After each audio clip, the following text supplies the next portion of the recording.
let's start off talking about Dave Smith.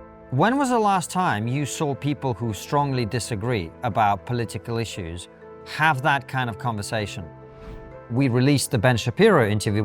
One of these anonymous rage farmers clipped Ben out of context, completely misrepresent what he was saying, and try and make him out to be saying that something that he was absolutely not saying. What these people tried to do to Ben is exactly what the mainstream media used to do to people that it hated.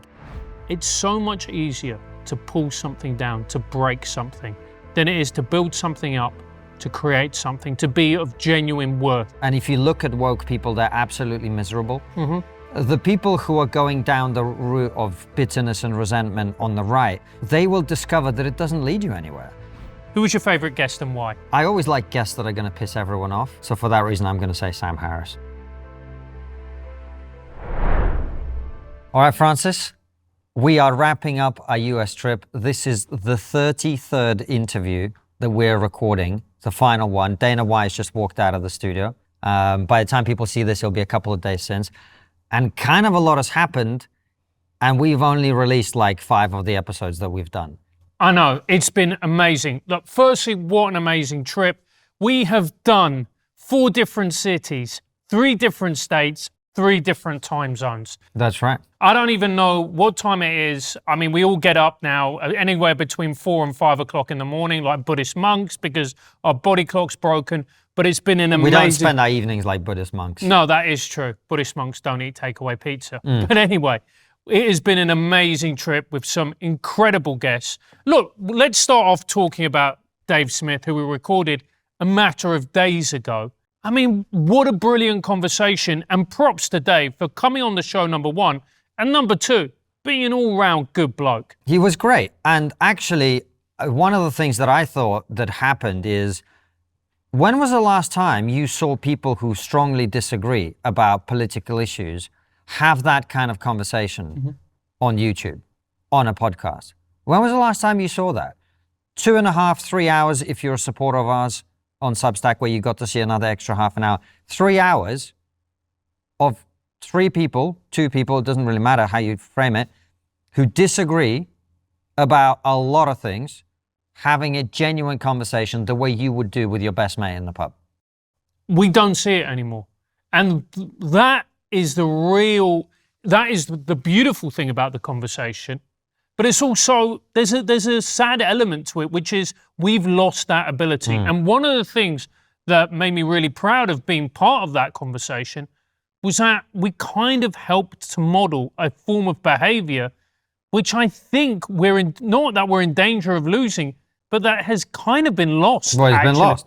People don't do this anymore. So what you've got is, what we had was mainstream media, Kathy Newman style interviews. So what you're saying is you're a terrible person. Here's a quote you said represented out of context. You're a terrible person. And we went from that to what was an exciting moment in new media, YouTube podcasting, where it's like, let's not try and misrepresent other people. Let's just have a conversation. But what that's morphed to is, let's just invite anybody on, whatever their crazy views, however much you disagree with them or don't, because nobody knows, because you don't challenge them and you never debate the issues. Or that's one option, which is, what people like Tucker have been doing with people like Nick Fuentes and Daryl Cooper and all these other people who've got, in my opinion, horrific and terrible and most importantly, wrong ideas. And on the other hand, you've got like this fake conversation debate thing where you've just got 2 people going at each other and trying to win. And I've done some of those debates because that's how those shows are set up, right? But what I think, as you rightly say, we did is we modeled a different way, and I'm incredibly proud of it. And the person who deserves most of the credit for that is Dave. Because if Dave had come in here and acted like this was a debate where he was trying to win, we would have probably had no choice but to respond in kind. But because of the way that he carried himself, we could conduct ourselves the way we'd normally like to do. And I think that's what we need more of. We absolutely need more of it, because this approach, the approach A and approach B, which you've just presented, is ultimately a zero-sum game. You don't get anywhere with it. Okay, one person comes out and they're the victor, And you go, well, great, but where does that actually lead us? It doesn't lead us anywhere, because one of the things that we know about our civilization and why it's in crisis is because it's divided, is because we're looking at the people who disagree with us and failing to see the humanity. And you know, I've had messages, and so have you, old Dave Smith says, I'm telling you right now, I like him. I thought he was a good bloke. And he's a good bloke. Yeah, exactly. His crime, in many people's eyes, is that he's wrong. But that's like, when we were in our 20s, like that's what debates looked like. It was like two people coming together, having mutual respect, arguing the points and saying this guy's wrong about everything. That's what it looked like. You know, Peter Hitchens debated Christopher Hitchens, two brothers, and they were debating in this way. That's how it used to be. And I just think the mainstream media forgot that that's how it's supposed to be. And then the new media forgot that that's how it's supposed to be. And I hope that we collectively, people who do this for a living, not just me, you and Dave, but lots of people, take this on as an opportunity to go, okay, well, this is a new phase now. We can do this now. We can have the actual disagreements and debates out in the air. And what happened was interesting, because the day that we recorded the conversation with Dave and we walked out of here feeling some sort of like reconnection with the good in humanity, basically, despite the disagreements that we explored, that was the day that we released the Ben Shapiro interview, which we'd done a couple of days prior, which was a great conversation about Zohran Mamdani, about his disagreements with Tucker, about his views on Nick Fuentes. And what happened with that interview is a perfect example of how the new media space is becoming deranged as well, because you had one of these anonymous rage farmers on Twitter clip Ben out of context, completely misrepresent what he was saying, remove all the context of what he was saying, and try and make him out to be saying that something that he was absolutely not saying. And that, you know, that meme about which way Western man, that to me is the which way Western man thing. Are you going to engage with ideas that you don't like? Or are you going to lie about the people who you don't like so that you can mobilize your tribe? And by the way, make money on Twitter from lying about somebody and clipping them completely out of context. That's the choice that people now have. And the vast, vast, vast majority of people are not taking the good choice in that situation. And that's a disappointing thing, because the reality is that if we're going to get better as a society, everybody needs to play their part. Everybody has responsibility, whether it's the people in front of the camera, whether it's the production crew, the social media people, but also the people at home in their own lives and when they're engaging in content. And the worrying thing to me is that people they don't care about the truth. And when you don't care about the truth, what happens is that the truth will ultimately die. And we need to be very, very, very careful as a society, because if we want this to carry on, if we want Western civilization to carry on, to flourish, to thrive, then it's important that we have good faith discussions. It's also very important that we realize what is truth. Because when you start celebrating things that are not true, when you start celebrating things that are falsehood, not only are you promoting them, you're effectively dementing people around you, because people don't know what's true anymore. And when people don't know what's true anymore, that's when things start going very, very, very dark.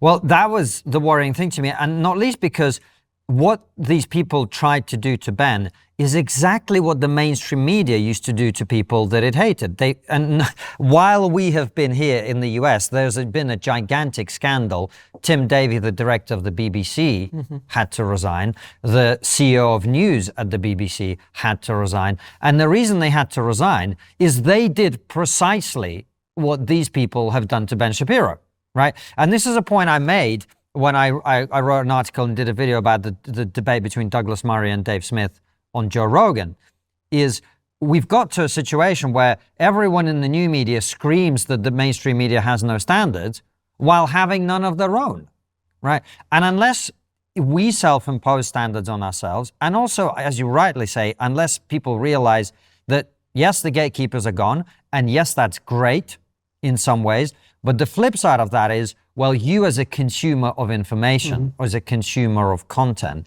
you now have the ultimate responsibility as a gatekeeper to your own mind. You have to actually, and look, unfortunately, this is going to happen more and more and more with AI. You're going to have to go out and make sure that this thing that you are predisposed to believe is actually correct, is actually true, is actually the full context. Absolutely, because here's the thing. You have to take responsibility, like you said. You get the politicians that you deserve. You get the public intellectuals you deserve. You get the YouTubers you deserve. There's a reason Tucker is #1 for conservative media. It's because more people consume it. So if you don't like that type of media, if you don't like that type of information, then Give us money. Yeah, exactly. Keep it going. Then you can't engage with it and you can't consume that content. Because if that content wasn't profitable, people wouldn't make it. Of course. And it really is that simple. It's that simple. And here's another thing. It's very easy in life to go around and point the fingers and go, oh, you know what, you should be doing that. And you should be doing that. And you shouldn't be saying that. And you shouldn't be lying. What about you? What about you? It's easy to point the finger at the BBC, mainstream media, look, they're arrested pedophiles, ha ha, joke. Yeah, but what about you? Are you rigorous with what you consume? Do you secretly enjoy watching Candace Owens come out with the latest demented conspiracy theory, which we all know to be complete nonsense? Are you sharing that? Are you talking? Because if you are, then you're kind of part of the problem, even though you don't want to admit it. And the reality is, we all have our part to play, and no one's perfect. And part of the reason the mainstream media did those sneaky little tricks is because they work. Exactly. And because maybe deep down you secretly like that and you're engaged with it. Yep, that's why, the gatekeepers aren't coming back. And I think there's amazing things about that. But ultimately, as consumers, it's the same with food, right? If you want to be healthy, you're going to have to be pretty careful. I mean, one of the episodes we recorded that hasn't come out yet is a conversation with Rhonda Patrick, Dr. Rhonda Patrick, about microplastics. And we've totally changed, she basically ruined our lives. Mate, there's plastic everywhere. Yeah, she basically ruined our lives for, I think, very, very little actual gain. But we now changed our consumer behavior in terms of we bought some metal mugs that we use, stuff that my wife's been banging on at me for about 10 years about. And speaking of Rhonda, we of course recorded that interview in LA. We also recorded a conversation with Sam Harris in which we addressed the first time he was on the show. Indeed we did. In great detail. He had a lot to say about President Trump that people are, I think, going to find challenging. He had a lot to say about Joe Rogan, which, we had a robust discussion about. And that was interesting. That was really, really interesting. We also sat down with Hasan Piker.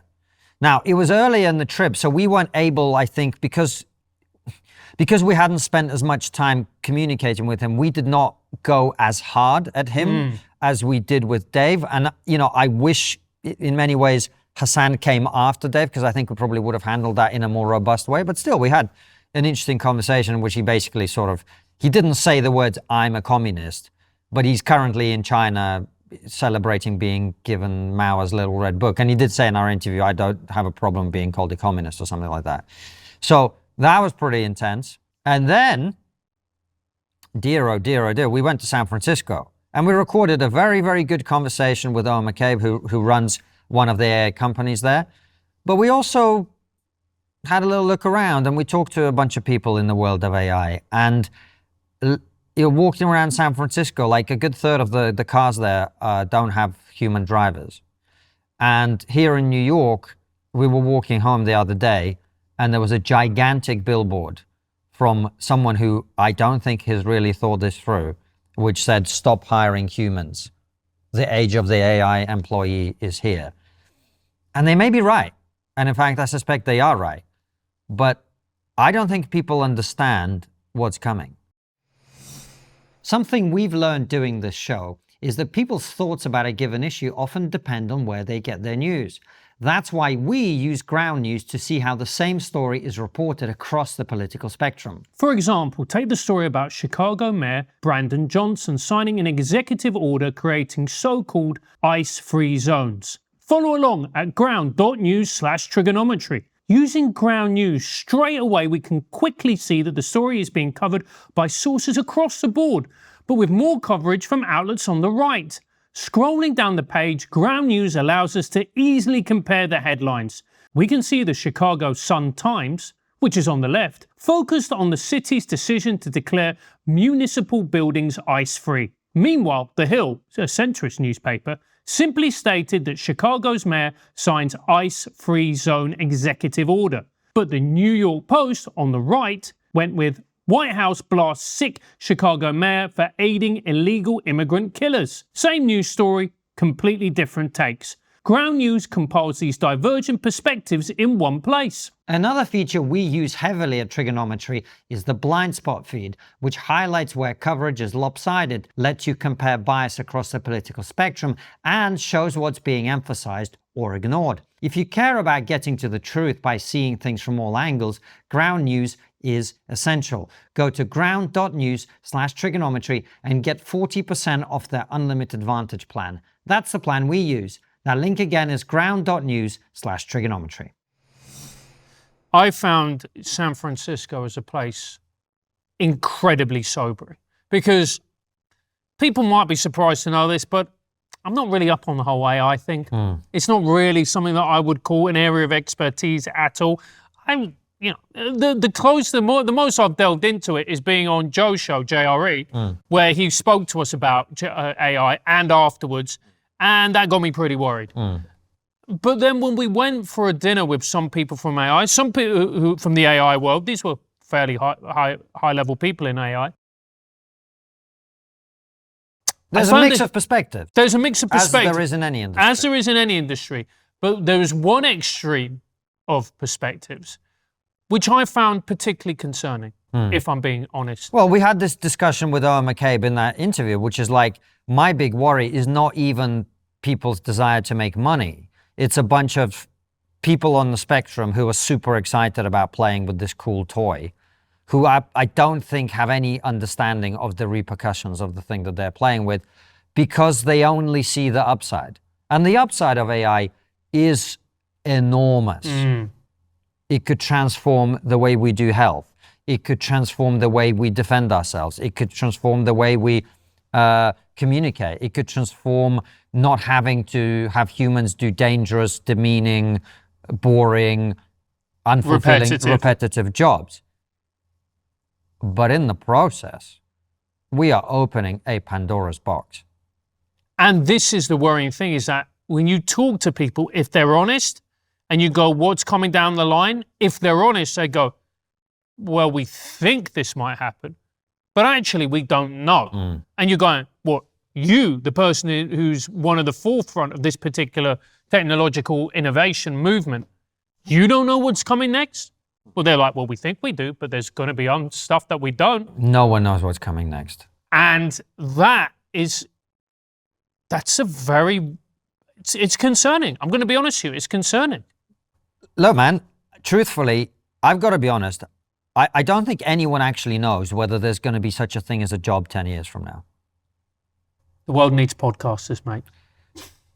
I don't know if there's going to be podcasts 10 years from now. Now, you know, Joe and I disagreed about this when we were on his show, but you know, let's be honest, like as a podcaster, we all have an incentive to believe that we are necessary.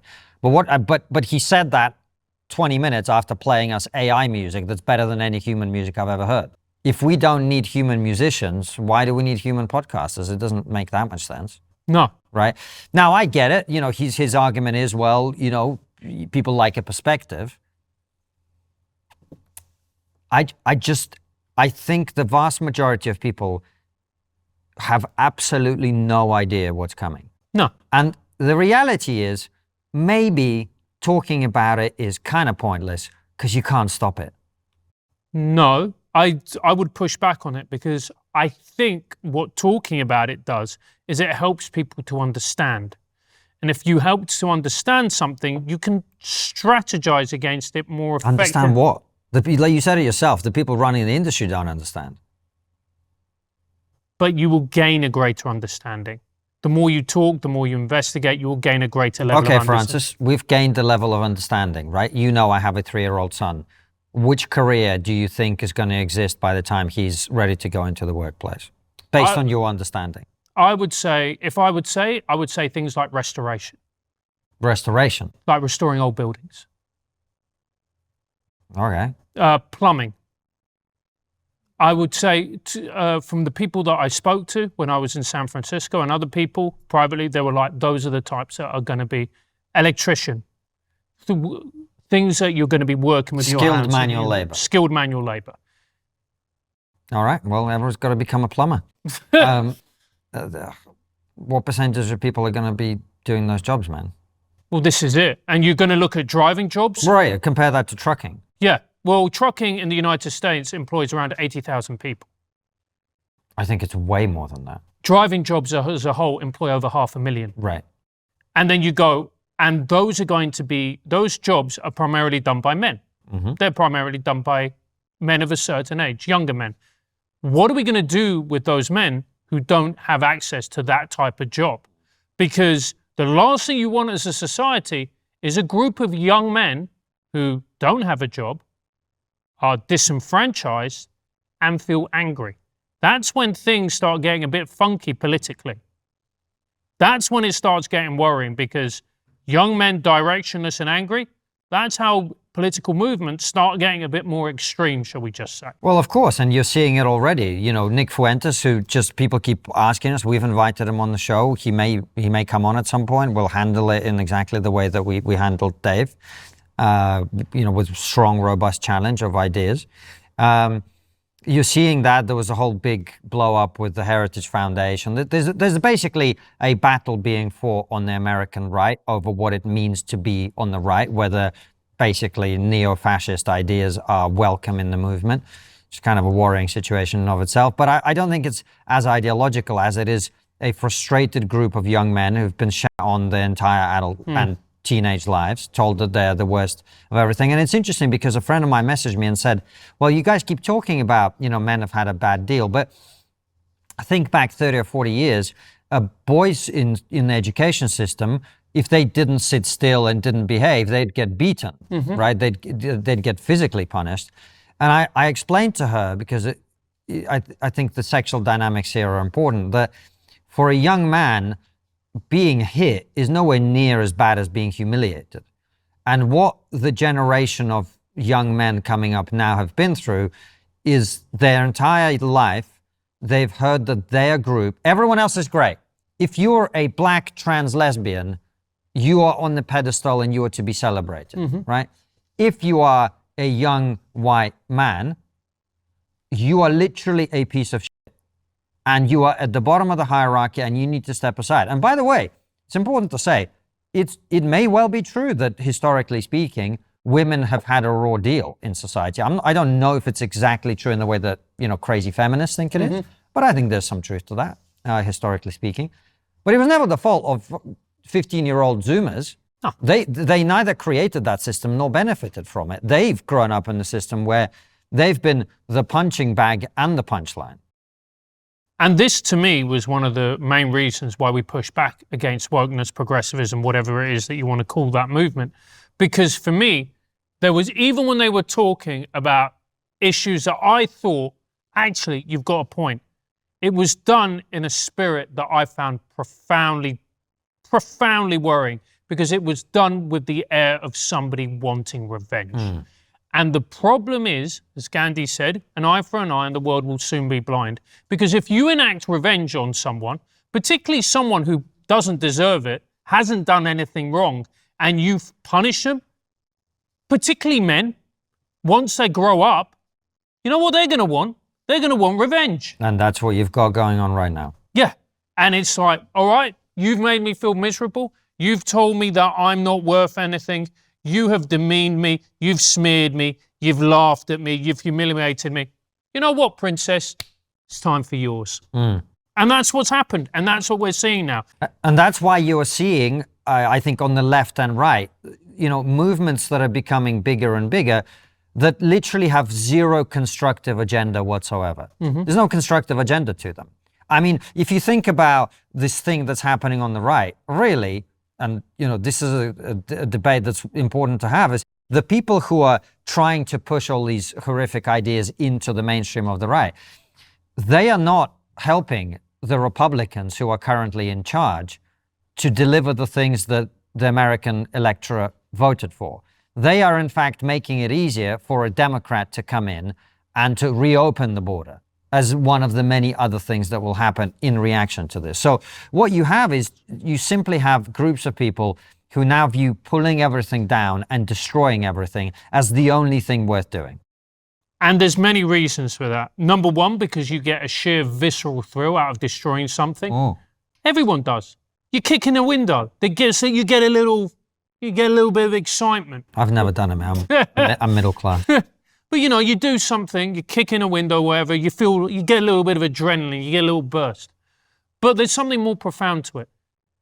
It's so much easier to pull something down, to break something, to desecrate, to mock, than it is to build something up, to create something, to be of genuine worth in the world. Because when you build something, as you know that we do, as many other people do, or even people who go to work every day and they do a job to the best of their ability, it's hard. It's not glamorous. Even people going, oh, but you're on YouTube. 98.9% of this, there is not glamour to it. It is a grind like every other business. And it's hard, and you get up and you go, right, we've got to sort out this out. We've got to do this. You've got to be on the phone to them. We've got to go here. You've got to do... Because that's... We're victims. Because that's what it needs. That's what it needs. But we talked about this in a conversation with Dana. Like, we've been at this for 7.5 years, and almost the entirety of that time you spend, forgive me for the metaphor, but I think it's exactly appropriate, eating, yeah, hearing no, no, no, no. I mean, Dana himself, we've been trying to get him on the show for like 2 years, and he's a busy guy. The fact that he came on now is like a testament both to his openness, but also to our tenacity in trying to get him on. And every other interview we've done, it's been a process of every single guest, almost, is a process of either you have to work really hard to get them on, or you have to work really hard to get big enough that they want to come on themselves. So it's non-stop hard work. It's a lot easier to just complain. It's a lot easier to go on the internet, be incendiary, and say, oh, we should do this, burn this, pull this down, get rid of this. This person is bad, this person is wrong, this person is evil. And look, we've criticized a lot of people, but we're always coming at it from a constructive place. What we're trying to say is we're brilliant. We're brilliant. Thank you. By the way, spending more and more time in America, I start to realize that all these sarcastic jokes, they don't get. I don't think a lot of them get it. So if you're American, we're not saying we're brilliant. No, what we're saying is we are brilliant, but we're also British, so we pretend that we're not saying it. I remember there was one quite awkward moment a few months ago when I was like, so yeah, we're brilliant. And this guy went, yeah, you are. And I went, no, we're not. I mean, oh God, no. And then it's just like that awkward Britishness thing came, and it's kind of yeah. Anyway, the reason we approached the Dana interview the way we did, and I hope people get this, is trying to send a positive message to young men. To go, look, you can still achieve. There are things that you can do if you strive, if you believe, if you have ambition, if you know where you want to go, if you're prepared to work really hard, you can achieve something. Don't go down the other path. Because while it may feel good at the time, it's like scratching eczema. It may feel good at the time, but it's only going to make you feel worse. It's only going to inflame. And I don't think young men are going to particularly listen to us, if I'm honest, or even to Dana necessarily. But what they will find out as time goes on is just like being woke wasn't fulfilling. And if you look at woke people, they're absolutely miserable. Mm-hmm. The people who are going down the route of bitterness and resentment on the right, they will discover that it doesn't lead you anywhere. It doesn't lead you to the place that makes you happy. It doesn't, like, look at some of the people who are at the top of this. None of them have a family. None of them have kids. None of them have a partner. None of them have the things that actually make life meaningful. I mean, before we started the conversation with Dana, we talked about how kids are the best thing ever, right? And anyone who becomes a parent will tell you. Now, look, kids don't make you happy in and of themselves. What kids tend to do, I saw a great post from our former guest, Sarah Hayder, who said what kids do is they expand the range of emotions you get to feel. So on the upside, you now have levels of happiness that were unattainable previously. On the downside, you have levels of horror and fear and misery that also weren't available to you potentially. But meaning comes from the connections you make with other people, from having a family, from having friends. It doesn't come from being angry and sort of attacking people that you don't agree with. It comes from building things. I mean, this is one of the things I think that made Charlie Kirk such a special person in many people's eyes, is he built an institution that was actually affecting change in the world in the way that he believed in. Whereas if all you're doing is tearing things down, you're going to very quickly find that it's an incredibly shallow, miserable and disappointing path to go down in your life. Let me introduce you to the people I work with to protect my family against financial instability, inflation and turmoil. For me, one of the best ways to safeguard your wealth is by investing in gold, and that's why I trust the Pure Gold Company. Here's a smart tip. If you buy UK minted gold coins like sovereigns, you won't pay VAT when you buy them or capital gains tax when you sell. All the profit is yours to keep. And the best part? Gold is a completely private investment. It's outside the banking system, so it can't be manipulated by governments or anyone else. Unlike digital assets, it's yours in the truest sense. The Pure Gold Company is trusted by first-time investors and seasoned professionals alike. What I really appreciate about them is a knowledgeable, pressure-free approach. They explain everything clearly, so you feel confident about your decisions and they never push you to buy. Physical gold has stood the test of time as a store of value, and it offers peace of mind that other assets can't match. It's reassuring to know that even if the banking system falters, your gold and its value remains safe. Whether you're looking to diversify your investments, protect your savings, or just gain the security of owning a real physical asset, we highly recommend the Pure Gold Company. Click the link in the description or go to pure-gold.co/trigger to get your free copy of the investor guide. That's pure-gold.co/trigger. Take control of your financial future today. Yeah. And I hope young men start to realize that, because we say it all the time, but we can't carry on like this. If the people in your life, if the people who you follow are destructive, are angry and miserable, who are highly conspiratorial, they're not going to lead you to where you want to be. Because look, as somebody, everyone can have a drink, who's taught kids. I remember when people were saying to me, oh, some kids, they don't want to learn, they don't want to do. No one wants to be a failure. There is no single person in life who goes, you know what I want to do? I want to fail at everything. My dreams, which we've all got, I don't want to achieve them. I don't want to have money. I don't want to have a nice house. I don't want to have a partner or a spouse that I love. That's not true. Everybody wants to succeed. And what's really important is that we actually realize that if you want to succeed, you need to have a positive message. You need to be inspired. You need to be inspirational to others. That's the only way to achieve things. That's the only way to drive yourself forward, and by doing that, drive other people forward around you. And then if there's enough of a chain reaction, being able to mobilize your town, then a city, then your district, your state, and then a country. But the other way, if we go down this other path, this will lead to a desperate, dark, broken place. And we just can't have it. We can't have it because if nothing else, for yourselves and your family, do you want to live in that? I don't. Well, I mean, as part of one of the problems, I think, for the young people, who young men in particular, who feel this frustration, is they don't have a family and they don't have kids and they're not attached to anything and they're just bitter and resentful. But it's just not a sustainable thing. It's not going to work for you if that's the place you're in. So you're going to have to dig yourself out of that and realize that this isn't leading you anywhere that you actually deep down want to be.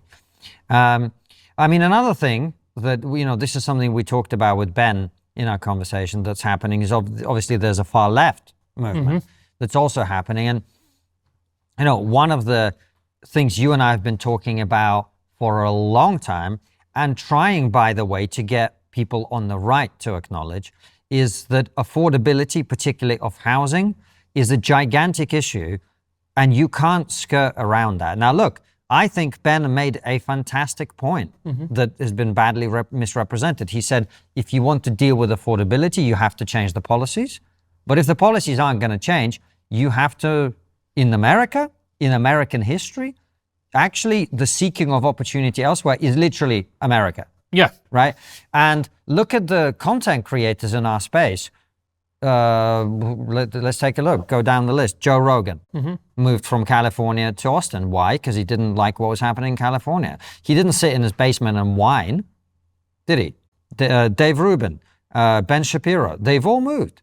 Lots and lots of people. I mean, there's lots of people in Austin who have moved to Austin. There's other people are in Scottsdale, Arizona. Like, the reality is that if politicians feel that you are captive in the city in which you live, they're not going to change anything. No. And no matter how many times you elect, far left socialist or communist or whatever who promise you free stuff, they're not going to change anything. They're not going to make housing more affordable, because the only way to make housing more affordable is to build more housing. Like President Trump's come out with this 50-year mortgage. Yeah, okay, that's going to help some people buy a house that can't buy a house now, but that's also going to massively inflate prices. And then a generation from now, or not a generation, a few years from now, again, you're going to be in this position where fewer and fewer people can buy a house. Because as we discussed with Dave, and this is where we really agreed, is asset inflation is making people who don't have assets incredibly, incredibly poor. And there's graphs, including in that recent video I did, showing this. Now, if people need to understand, if this does not get addressed, you are going to have absolute chaos in politics. Because if young people can't pair up, they can't settle down, they can't have kids, they're going to burn the whole thing down. And we're starting to see that now. Yeah. We're starting to see that now. And one thing that I find particularly actually really frustrating, and I'm going to be honest, is the way they talk about this, where they talk about people who voted for Zohran Mamdani, and they're like, oh, they're stupid, they're ignorant, they're lazy, whatever else. And it's like, hang on a second. You got upset when people on the left said the same thing about Trump supporters.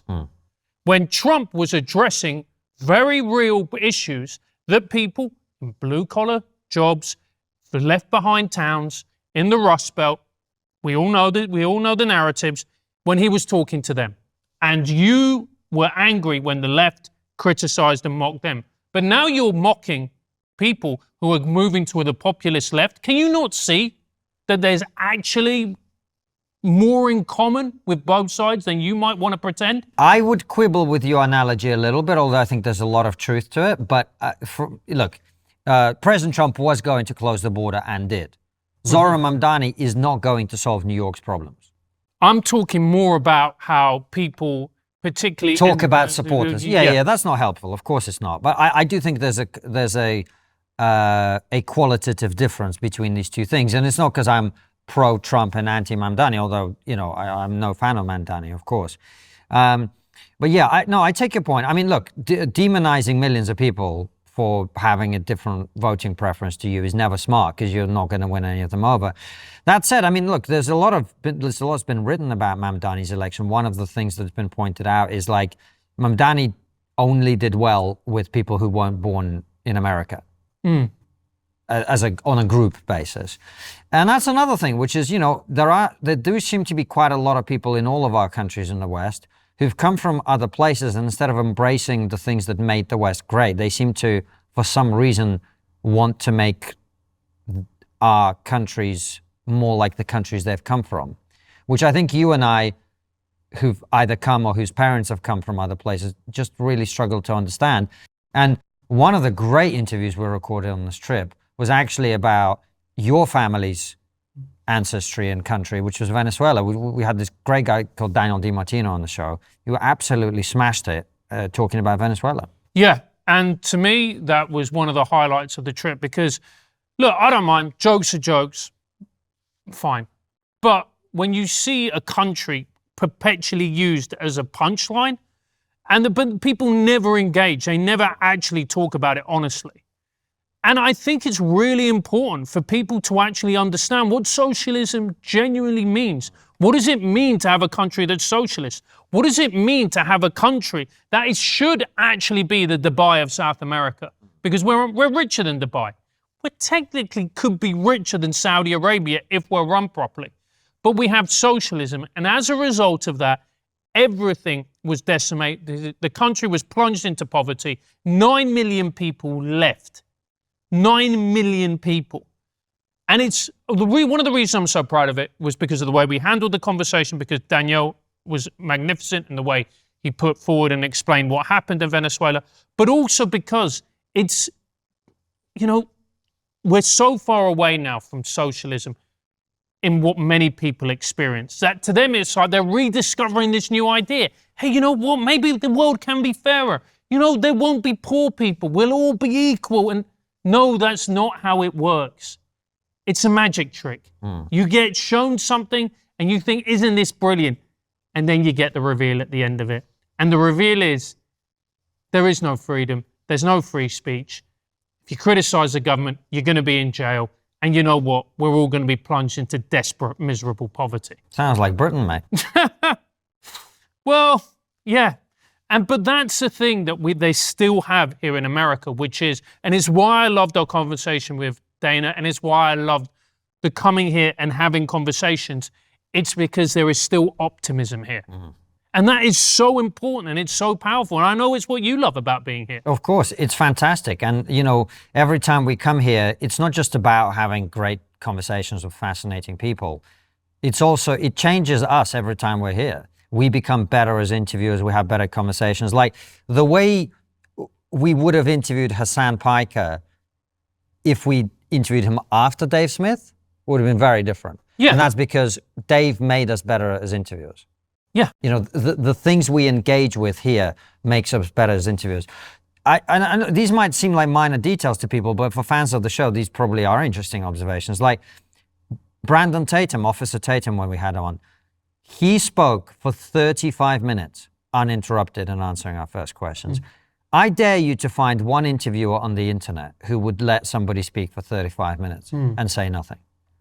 And the reason we do that is when we've learned that when you have someone who really has something to say, a story to tell, you just get out of the way. And when you have someone who needs a little help, or maybe just speaks in shorter sentences, or maybe you haven't quite found the way to get in, then we've got to jump in and do our job in a different way. And by the way, we're talking about all the serious stuff. We have some hilarious episodes recorded in this trip. I mean, we had Christina P., James McCann, Jeff Dye, who was just absolutely incredible, Greg Gutfeld as well. They all smashed it. Those are really interesting but very funny conversations. And that's, again, another thing. It sounds like we're blowing smoke up our own asses here, but like we've got so much range in the types of we can do funny, we can do serious, we can do educational. I mean, our conversation with Scott Galloway about masculinity, our conversation with Nick Freitas about masculinity, our conversation with James Sexton, the divorce lawyer. It's one of the most powerful things that we've ever experienced sitting across from somebody, because he is such a great speaker and has so many interesting things to say, so balanced, but also was willing to go to places emotionally that very often people clam up. So, being here is transformative, and every time we come here, it transforms it. That's why we love America. We do. We love America because the ambition, the talent here is incredible. There's some people who just walk in like Daniel, who just come in and they smash it from beginning to end. And you go, you're not even 30. You're not even 30. I didn't like him for that reason. Too good, too young. You're not even 30. And the talent here is incredible. The conversations that you can have here. And you know what I think, and this is good, people are going to roll their eyes, but I think part of it is the First Amendment. I think it's they have a culture of free speech. And when you have a culture of free speech, it automatically makes everything that little bit lighter, because that's the culture. So it's like Dana said in our interview, in the UFC, you can go out and you can make a comment about politics, and you can be as batshit as you want, but it's the First Amendment. It's America. You're entitled to your opinion. I'm entitled not to like it, but that's life. Well, that is the attitude. And one of the things we explored with a lot of people is the sort of proclivity for conspiracy. And we talked to a few comedians about that. Why are people so interested in that? I think that's probably the flip side. In that, when every opinion is accepted, people are going to come up with some pretty wacky opinions. Yeah. And it's an interesting place to be because, of course, right now, that conspiratorialness on the right, I think, is a real threat to the right's electoral success. I don't think the American general public, based on our conversations and the people that we speak to, I don't think they're into that. They might enjoy watching somebody, but when it becomes the central thing of the political movement, I don't see that as a winning strategy, particularly when you're bringing in very toxic ideas that a lot of people in this country, thank God, still have a natural aversion to. Look, you've absolutely nailed it. And I think people in politics, and I think people in our space and in the YouTubers, I think we all need to remember something. Look, we're all highly political people in this little space. And look, that's fine. And we're obsessed with politics, and that's what we do, and that's what we talk about. But there's something bigger at play here, and that's America and the West. And by that, I mean the soccer mum taking her kids to practice. The dad getting up every day, going to do a job that he probably doesn't like, but he does it because he's got a family, and then he comes back. The young people who want to get ahead with their lives, and they just want an opportunity and a chance to succeed. The guy looking at the girl going, I want to marry her and one day be able to have kids. This is more important than people online talking and trying to be provocative. And we all need to remember that what we do bleeds out into society, and we have a responsibility. You have a responsibility not to indulge in these conspiracy theories, not to be extreme, because it affects people in a way that is incredibly profound. To those people, you may feel like you're just ranting to a camera. You're not. People are watching. They're ingesting this stuff. And that's what concerns me, if I'm being honest. Well, we will see how it all plays out. Everyone has a small role to play in it. We are going to go to triggerpod.co.uk where our fans are going to ask us questions, or rather we'll take their questions and ask them of each other. So head on over there now. And if you're not already a subscriber, we do think you're morally inferior. Do you think you help keep each other honest? And how much do you think the fact that you somewhat balance each other out has contributed to your success?